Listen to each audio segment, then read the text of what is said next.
Hello and welcome to this week's Meaningful Minute. This week I'd like to share with you about our perspective.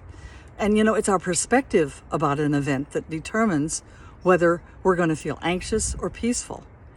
And there's an event that happened this week, and it's the inauguration of President Trump.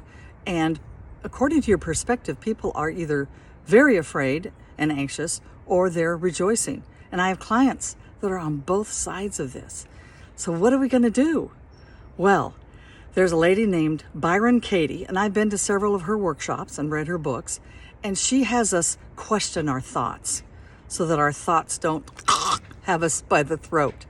And she has 4 questions that we are apt to ask ourselves. So let's say our thought is, he's going to ruin my life. So is this true? Are you absolutely sure this is true? How do you feel when you believe this thought? And how would you feel if you didn't believe this thought?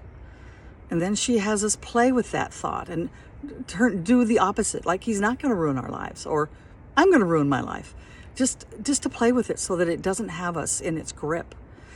And the ultimate perspective on things is God's perspective. And it's in the Bible.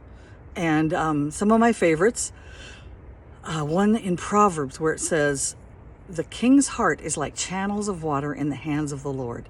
He turns it whichever way he wants." And then Jeremiah, where God says, "I know the plans I have for you, declares the Lord, plans for your welfare and not calamity, to give you a future and a hope." And then there's my philosophy of life, where I say that God's in control. He's allowed this to happen. He's promised to use it for good. I'm going to look for the good.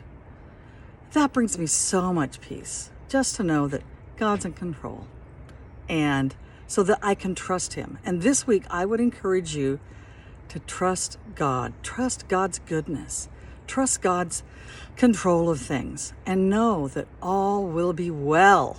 Have a great week.